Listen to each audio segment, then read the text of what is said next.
Come down to the St Ives Lakes in Cambridgeshire. I meet up with Gordy. He's my mate anyway, so you all know we know each other. But I've never done any lure fishing, and just recently over the winter he's been taking people out doing sessions on his. He's got a boat, or he takes them around on sessions around here. So I said, well, can I tag along and learn a little bit about them all? And being like he is, being a nice bloke himself, he says, well, come down, we'll just do a bit, and I'll show you. So. Here we go. So, how you doing, Gordy? All right? Yeah, not bad, thank you. Not bad. Having much success lately? I've had a fair amount of success out in the fens on the boat. Nothing big though, nothing big. But we've been trying out some new stretches on the River Cam that we haven't fished before, and trying to find our feet. But I suppose just as we will find our feet, we'll probably end up, well, be the end of the season. So you know, that'll be that again for another year. Give the rivers a rest and hardly had anyone on. Yeah, good idea, but yeah, no, it's been alright. It's been ever so quiet on the carp front, but I see there's been some pike virgins catching on your tuitions. So yeah, we've had we had young Bailey out with us from Carp Dreams and his dad a couple of weeks ago.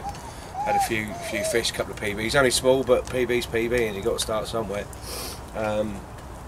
We've also had another couple of clients out.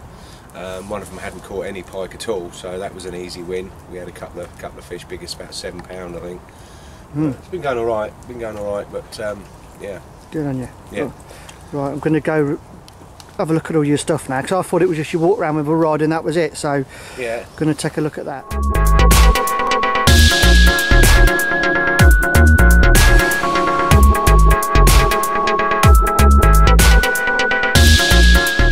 Well, like you know, it's had a little bit of a drop on the lens. We've got a bit of an overcast day, a bit windy, so we had to stop there. Right, you got 3 rods, Gordy? Yeah, 3 little rods. First one's a tiny little rod, and this is for the drop shotting. A lot of people might not like that setup, but I don't mind it. Depends if the water's a bit coloured, whatever. I like to use a trace, just in case, because there's a lot of pike in here as well. So this is the smallest setup, and it's basically cast out, jig back, try and yeah jig it back. What's the word? Imparting action. You need to impart action, make the little thing dance, hopefully attract a perch or two. Yes. And then the middle rod has got a small shad on it. Obviously, you know, 2-3 pound perch, more than capable of taking that. No need for a stinger, I don't think it's too small, but that's hopefully for some bigger perch, maybe a pike or two. Again, I've got a trace. I'm not into using fluorocarbon because big pike and zander will bite through it. It's a fact, you know. I do like to use traces. This one's a little bit overgunned, but this is a slightly bigger setup again. This is the rod I normally use from a big lures. It's an old Fox Rage shad hammer, very powerful rod. Good for the replicants and stuff on the Are there special rods then for doing all this? Well, yeah, I mean, it's sort of like smaller, medium and heavier really. The drop shotting rods tend to be quite sensitive. Great fun if you get half decent pike on them. Yeah, so this one's got a very sensitive tip on it. It's a very lightweight. I think I've got about 11 pound braid on there, small reel as well. Just like wandering around the banks, just trotting it around, yeah. Yeah. And obviously the smaller the setups, the easier they are to transport as well anyway, you know. Got a nice Shimano Beastmaster. I think we've got about 8 pound braid on this one, so if we do hit a pike, that'd be great fun. And then on this one, this is the one, like I say, normally used for replicants and bigger stuff on the resis, but I thought we'd just put one of these little jigs on as well, just so if there are any perch about, got a very good chance of hooking up on one. But pike will take it as well. This has got 45 pound braid on it, so more than enough really. Yeah. Nice one. Nice selection of lures as well. Mixture of shads. We got. What's shads. A shad then? Shads are the ones with the kind of paddle tails. I've been bitten off that one. That one's been bitten off. Maybe this one. like this. These are like little shads. Basically you rig them up with I've seen them. Don't keep going blank. Yeah, so you thread them through and you can change all thread these. Them through, you can change them. You know, they do tend to get mangled by pike quite easily, or can get done quite easily. Tend to put a stinger on them as well, which is another trace attached down near the tail end of the fish, because obviously a lot of fish are going to be coming up, snaffling it from behind and missing the bigger hook. Okay, yeah, So that's a similar setup to the one we've got on the medium type rod, without a stinger, because it's quite a small bait. Got a right mixture of shads and these. I can't remember the name of these, but these are quite effective. Octopus. Yeah, little octopus. Basically, as you're jigging these in, you retrieve, let it drop. As it drops, it hits the bottom and the tail all fans out, and then you basically lift, wind, drop. Okay, yeah, I've got What you tend to get, both zander and perch, if they're not in a really having it mood, what they'll do is follow it, and you tend to get them following it, and you invariably get takes when it's stationary. So they'll be following it, and then you'll drop it, let it hang, hit the bottom, then you'll get the takes actually as it's stationary. And obviously there's exceptions to the rule, but that's happened a lot. You know, they're probably following it, having a good look at it, and then eventually deciding to have a snaffle. Yeah. So hopefully we'll get something on something. Yeah. Gonna have a little go with that as well. Lovely little, like a big S, but tiny. I'm sure the perch will love that. Hasn't got a rattle in it though. But do some of these just act differently, do they, through the water? You know, you say this one, like, you go up and down with it, and then the others go down, some go up, some stand the top, do they? Yeah, well no, these are all sort of technically designed for fishing on the bottom. They've all got, I mean, the drop shot's got a little weight at the bottom, which means you can fish any depth you like depending on the tail you've got. Yeah. So the only thing that might be dragging through the weed will be the small lead, and that's quite a light bottom as well. That's only 4 pounds, so that can snap off quite easily, leaving you just attached to the fish. These are designed as well, you know, you can retrieve them mid-water. It's a case of, you know, retrieving shallow, letting it down deeper, retrieving, and then, you know, either starting with or eventually ending up just jigging it along the bottom. And the same with these ones as well. Stuff like this, like the little crankbaits as we call them, that's a floating crankbait, so you cast it out and that sits on the surface.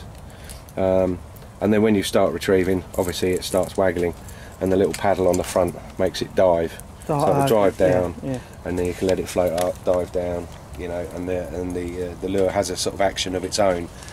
With these ones, most of the action is just in the tail, the little paddle tail, which makes a nice little wiggling motion in the water as you retrieve. Yeah. So some you have to make dance, make swim, and some you just have to retrieve, and they look like they're swimming on their own. Nice one. Right, shall we get our coffee downers and then have a little go? Have a little go. Yeah. Excellent. Nice one.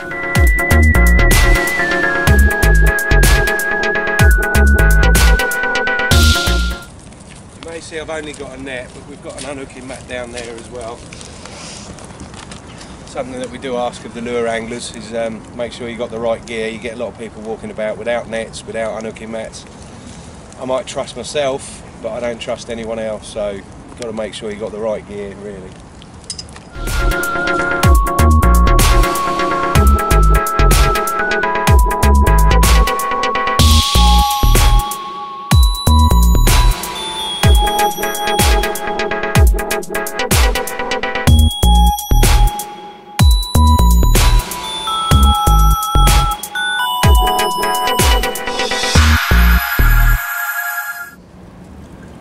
But the good thing about this sort of fishing is obviously you can travel light.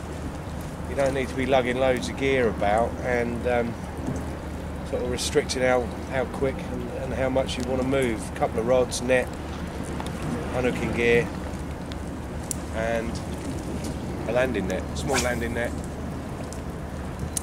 Obviously if you haven't got a lot of time, which most people haven't in this day and age, you know, you can just come for an hour at a time, still catch fish, still have a bit of fun, you know.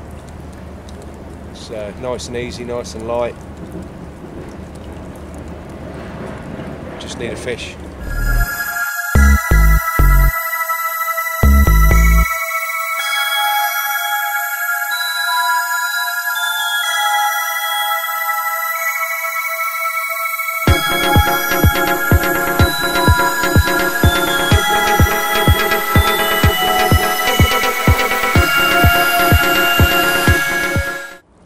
thing about using the light braid is obviously if you're using very small lures, which we are, you still got the casting distance because the braid's so fine. You can still cast a small lure a long way.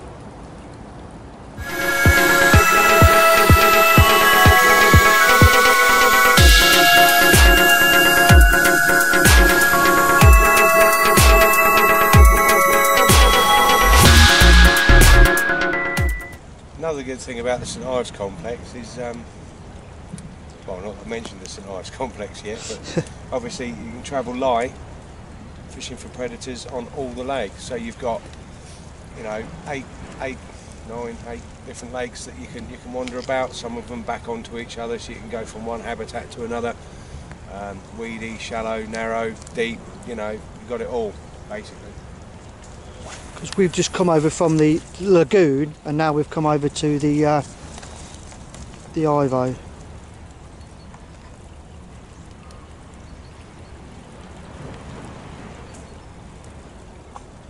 It's got a bit of everything in this as well, hasn't it, Gordy? Yeah, this lake? they've all got most species of coarse fish.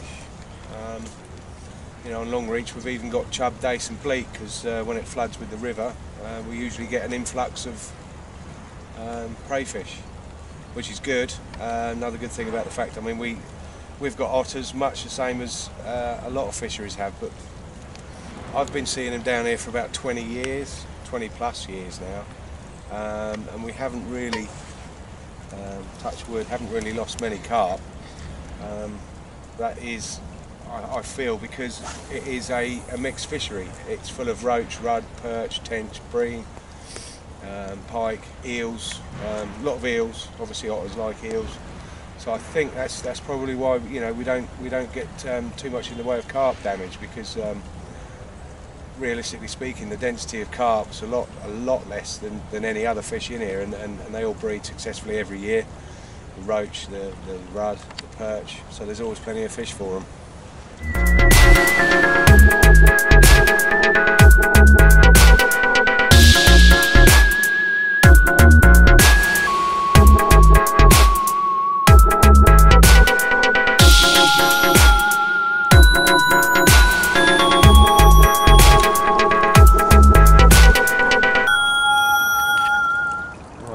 Making it a bit awkward here. There's lots and lots of bits of floating reed bed, or leaves, old reed leaves. I think it's the old coots getting a bit fruity, feeling like spring's coming on, and probably starting to build nests. So they've been tearing up the old reed beds. It could be the swans, but that's why it's a bit messy.